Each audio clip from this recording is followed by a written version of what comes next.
अस्सलाम वालेकुम dear students. आज वापस एक नई वीडियो के साथ आप लोगों की खिदमत में हाजिर हुए हैं। जैसे कि पिछले लेक्चर में अगर आप लोगों को याद हो, हम लोगों ने जो सेकंड ईयर का जो फर्स्ट चैप्टर है जिसमें हम लोगों ने मुख्तलिफ पीरियडिक ट्रेंड्स वगैरह को डिस्कस किया था, उसके बाद हम लोगों ने ये भी पढ़ लिया था कि जो एटॉमिक प्रॉपर्टीज़ है उसके अंदर क्या क्या ट्रेंड्स आते हैं, जिनमें आयनाइजेशन एनर्जी को डिस्कस किया, इलेक्ट्रॉन अफिनिटी को, इलेक्ट्रोनेगेटिविटी को, आयनाइजेशन एनर्जी पढ़ लिया, एटॉमिक रेडियस, आयनिक रेडियस और जो एटॉमिक साइज वगैरह है उनको हम लोगों ने पढ़ लिया।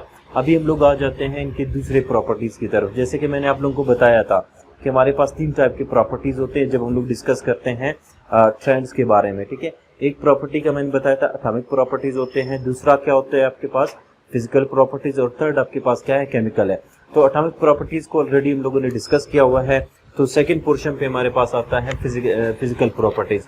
तो आज हम लोग डिस्कस करने वाले हैं किस चीज़ को, फिजिकल प्रॉपर्टीज ऑफ क्या, वही थर्ड है हमारे पास, थर्ड पीरियड को ही डिस्कस कर रहे हैं। तो मैं इसको नहीं लिखता हूँ, जस्ट मैं लिखता हूँ physical properties of third period है हमारे पास। ठीक है, थर्ड पीरियड के जो एलिमेंट्स हैं, जैसे कि आप लोगों को अगर याद हो कौन कौन से एलिमेंट्स थे हमारे पास, सोडियम है, ठीक है, मैग्नीशियम है, एल्यूमिनियम है, सिलिकॉन है, फास्फोरस है, सल्फर है, क्लोरीन है, और लास्ट में हमारे पास क्या है, आर्गॉन है। ठीक, ये हमारे पास जितने भी एलिमेंट्स हैं ये किस पीरियड में आ रहे हैं, थर्ड पीरियड में। थर्ड पीरियड में क्यों आते हैं हमने ये भी पढ़ा था, क्योंकि ये इनकी जो शेल्स की तादाद है वो कितनी है, 3 है।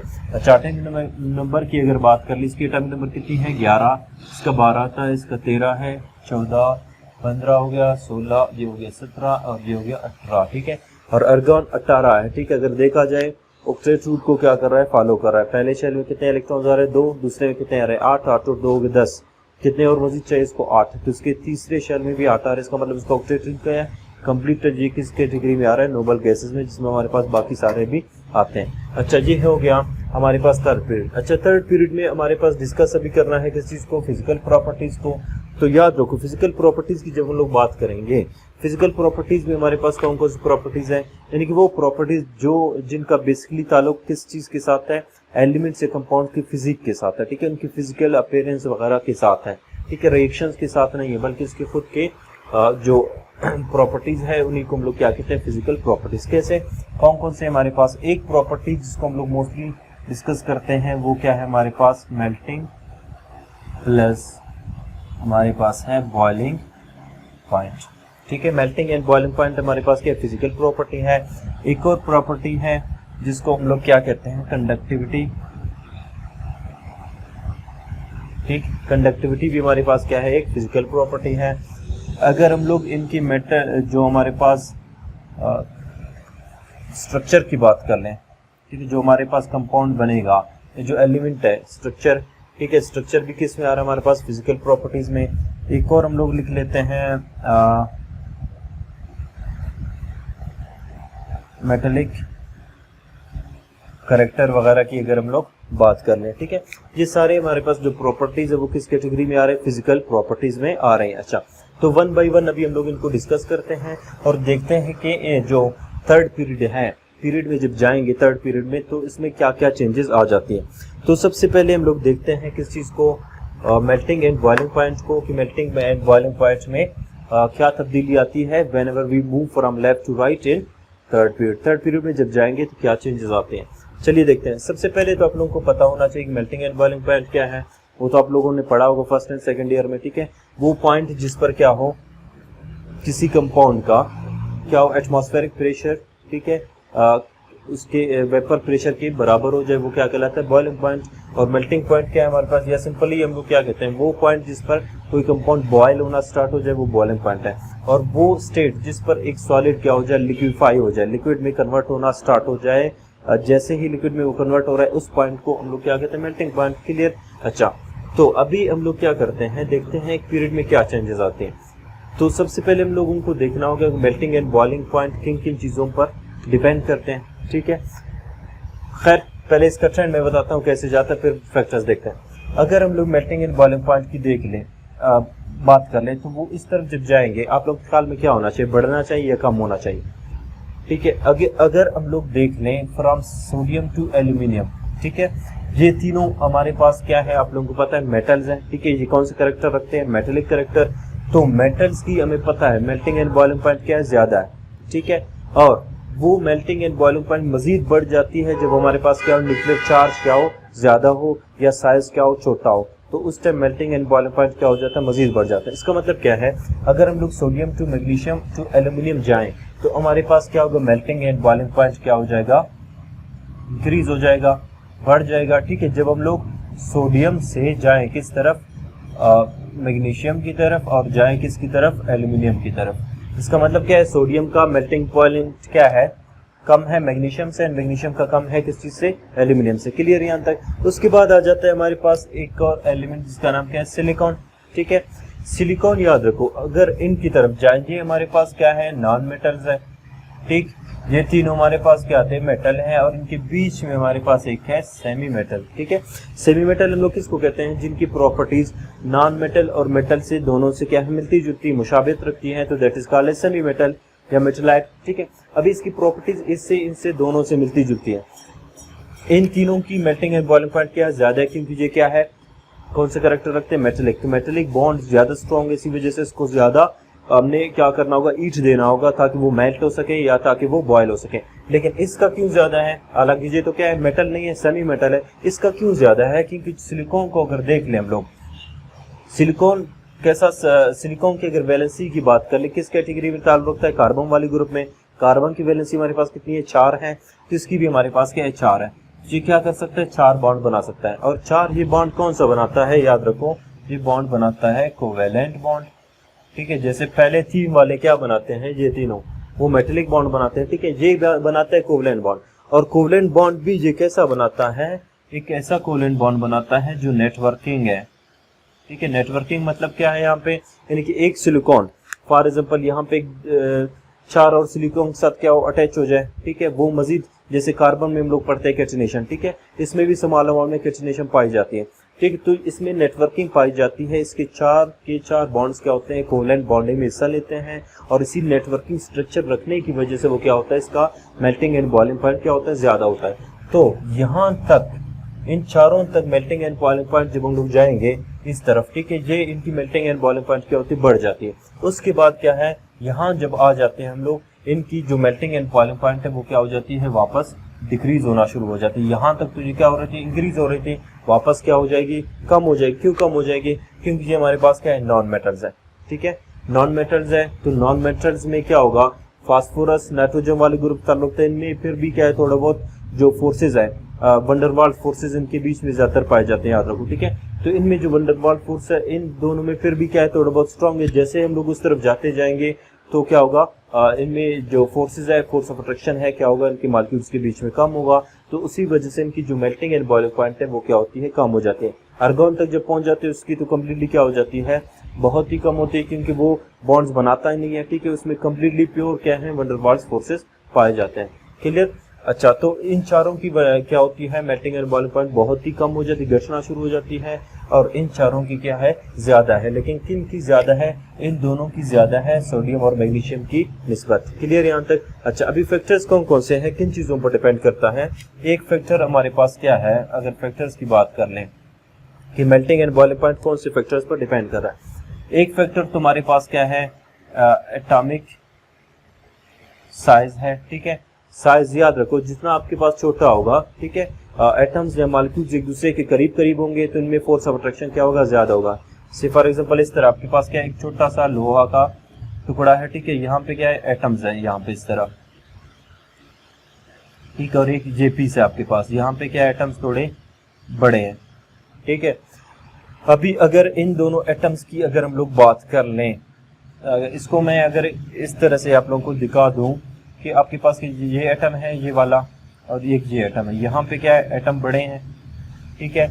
इसके आउटर मोस्ट शेल में भी इलेक्ट्रॉन है, उसके आउटर मोस्ट शेल में भी इलेक्ट्रॉन है। सपोज यहाँ पे एक इलेक्ट्रॉन है, इसके यहाँ पे एक इलेक्ट्रॉन, इसके यहाँ पे एक इलेक्ट्रॉन, इसके यहाँ पे।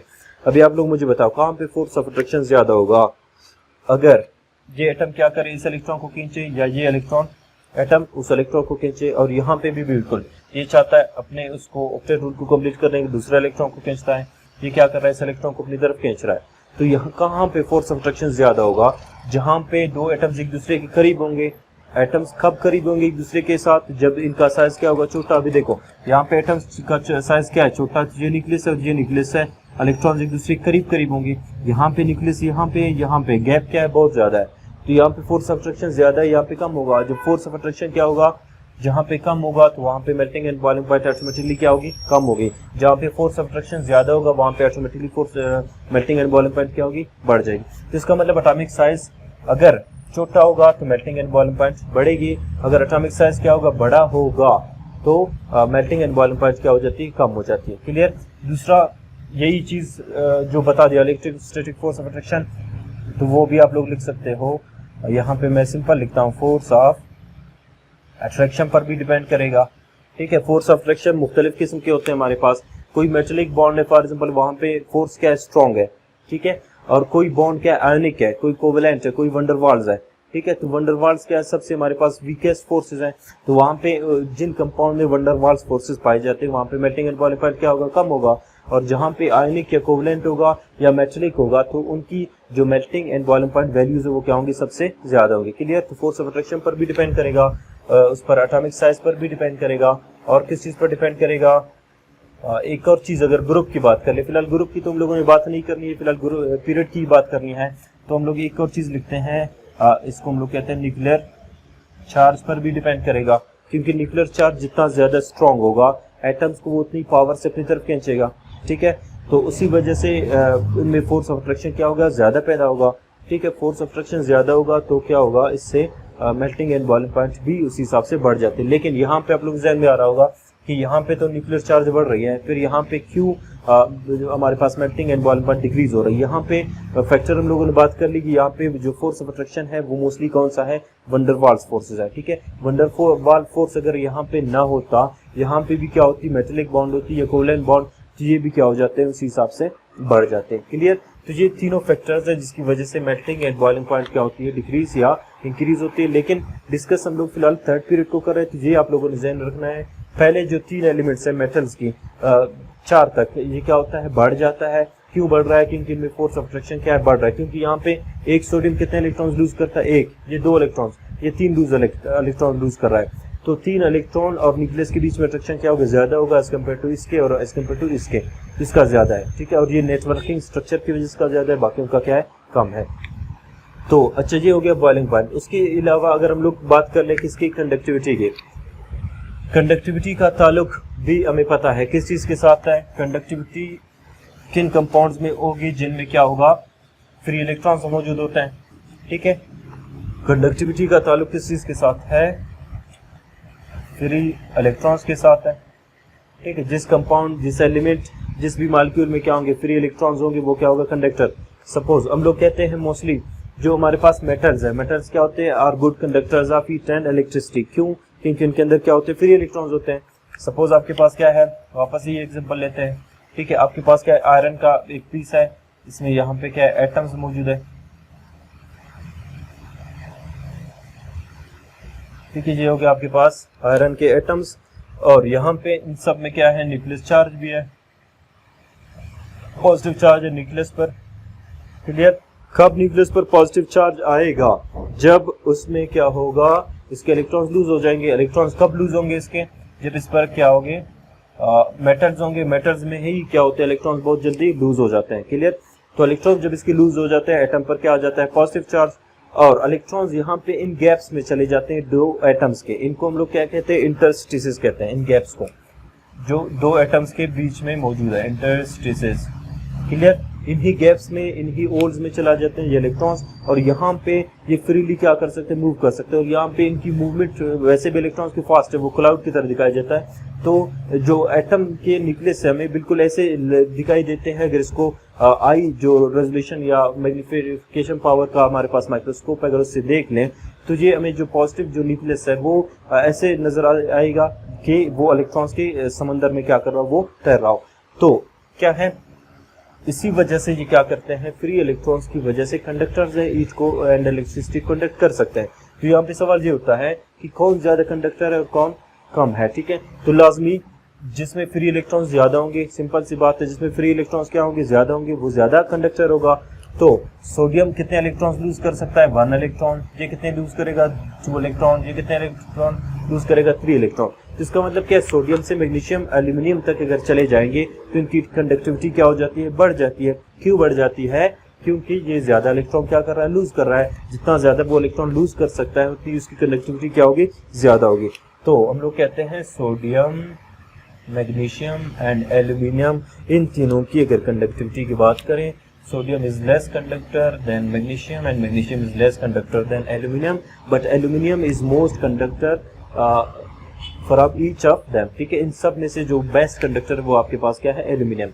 अच्छा, आ जाते हैं सिलिकॉन की तरफ। सिलिकॉन का मैंने पहले बता दिया क्या है, सेमीकंडक्टर है। सेमीकंडक्टर नाम से ही जाहिर है क्या है, वो कैरेक्टर कौन सा रखता है, मेटेलिक और नॉन मेटेलिक। तो इसकी कंडक्टिविटी लाजमी मेटल से कम होगी लेकिन इनसे थोड़ी बहुत ज्यादा होगी। लेकिन याद रखो, सेमी मेटल्स की जो कंडक्टिविटी वो कब बढ़ जाती है, जब उनको क्या करते हैं, ईट दे देते हैं। जब ज्यादा ईट देते हैं तब वो क्या होते हैं, कंडक्टर्स होते हैं। अदरवाइज वो क्या होते हैं, लेस कंडक्टर्स या कंडक्टर नहीं होते। जैसे आप लोगों ने देखा है जो सोलर पैनल्स घरों में हम लोग इस्तेमाल करते हैं, वो क्या है, वैसे तो कंडक्टर्स नहीं है इतने, लेकिन जब सूरज की लाइट इन पर पड़ती है, ईट पड़ती है, तो वहां पे भी सिलिकॉन इस्तेमाल होते हैं। ठीक है, तो वो क्या करते हैं, फिर इलेक्ट्रॉन्स लूज कर देते हैं और इसी वजह वो कंडक्टर बन जाते हैं।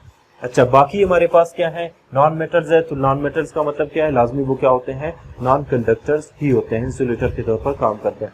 अच्छा, ये होगी इनकी कंडक्टिविटी। अगर डाउन द ग्रुप की बात कर ले, लेकिन फिलहाल जस्ट इसकी बात कर रहे हैं। वैसे अगर आप लोग ज़हन में रखना चाहो, डाउन द ग्रुप जब जाएंगे, याद रखो साइज जब बढ़ रहा है, ठीक है, जब साइज बढ़ेगा तो इलेक्ट्रॉन्स को लूज करने की जो सलाहियत है वो क्या हो जाएगी, बढ़ जाएगी। क्योंकि यहाँ पे क्या है, फोर्स ऑफ अट्रैक्शन, साइज जब छोटा है इलेक्ट्रॉन का, यहाँ पे सपोज यहाँ पे, ठीक है, यहाँ पे, यहाँ पे, यहाँ पे, यहाँ पे डिस्टेंस इतना है, यहाँ पे इतना, यहाँ पे इतना, यहाँ पे इतना, यहाँ पे इतना, यहाँ पे बहुत कम है डिस्टेंस। तो जहां पे डिस्टेंस बहुत कम है तो वहां पे फोर्स ऑफ अट्रैक्शन ज्यादा होगा, इलेक्ट्रॉन का निकलना मुश्किल होगा। जब इलेक्ट्रॉन का निकलना मुश्किल होगा तो फ्री इलेक्ट्रॉन्स नहीं बनेंगे। जब फ्री इलेक्ट्रॉन्स नहीं बनेंगे तो वो कंडक्टर भी क्या होगा, नहीं होगा। यहाँ पे इलेक्ट्रॉन का निकलना क्या है, आसान। जब इलेक्ट्रॉन जल्दी से निकलेगा, फ्री इलेक्ट्रॉन्स बनेंगे तो कंडक्टिविटी क्या हो जाएगी, बढ़ जाएगी। इसका मतलब डाउन द ग्रुप कंडक्टिविटी क्या हो जाती है, बढ़ जाती है। अक्रॉस द पीरियड भी बढ़ जाती है। कब तक, एल्यूमिनियम तक। बाकी हमारे पास नॉन मेटल्स है तो उनमें क्या हो जाती है, कम हो जाती है। उसके बाद थर्ड हमारे पास क्या है, थर्ड हमारे पास है स्ट्रक्चर। ठीक है, स्ट्रक्चर की अगर बात कर लें तो जो सोडियम, मैग्नीशियम, एल्यूमिनियम है, थर्ड पीरियड की ही बात कर रहे हैं हम लोग, तो ये तीनों क्या करते हैं, मेटेलिक स्ट्रक्चर रखते हैं। ठीक है, बॉन्ड इनके अंदर कौन सा है, मेटल बॉन्ड है, तो इसी वजह से ये क्या है, बहुत ही स्ट्रॉन्ग मेटेलिक स्ट्रक्चर रखते हैं। ठीक है, आप इनको किसी भी शेप में आप इनको मोल्ड कर सकते हो। क्लियर। उसके बाद सिलिकॉन की अगर बात कर ले, सिलिकॉन की जो स्ट्रक्चर है वो क्या है, नेटवर्किंग है। जैसे बॉन्ड में हम लोगों ने पढ़ा था। ठीक है, सिलिकॉन की जो स्ट्रक्चर है वो क्या होती है, नेटवर्किंग स्ट्रक्चर होती है।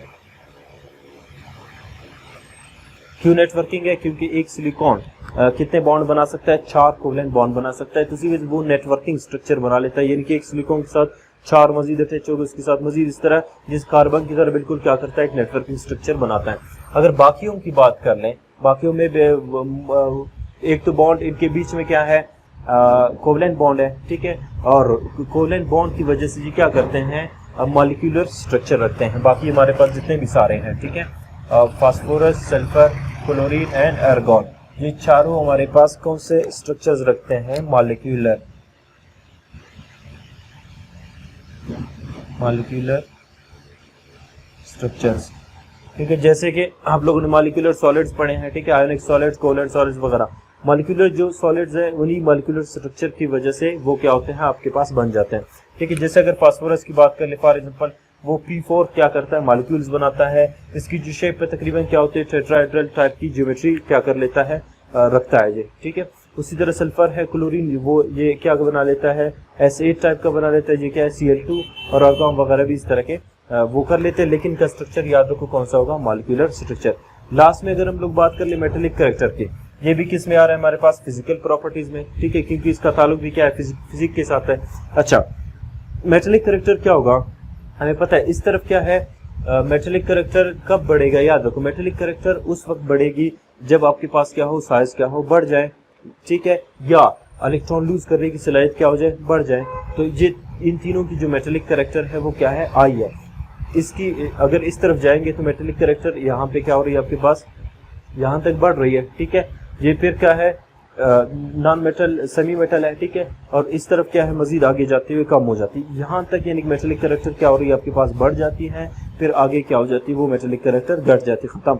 लेकिन याद रखो जब हम लोग अगर ग्रुप में क्या कर लेंगे, वैसे अगर बात कर लें डाउन द ग्रुप अगर हम लोग जाएंगे तो मेटेलिक कैरेक्टर क्या होता है इंक्रीज हो जाता है, याद रखो, ठीक है। और अगर हम लोग क्या कर ले मेटेलिक कैरेक्टर इस तरफ क्या होता है इंक्रीज हो जाता है, तो अगर हम लोग फ्रॉम बॉटम टू टॉप जाएं तो वहां पे मेटेलिक कैरेक्टर क्या होगा डिक्रीज, और साथ साथ जो नॉन मेटेलिक कैरेक्टर है वो क्या हो जाएगा इंक्रीज हो जाएगा। क्लियर।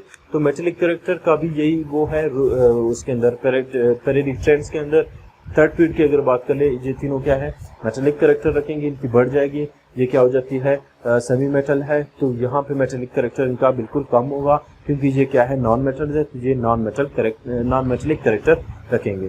क्लियर यहाँ तक। तो आज का जो लेक्चर है यहाँ पे ख़त्म हो जाता है, फिजिकल प्रॉपर्टीज़ हो गए सारे।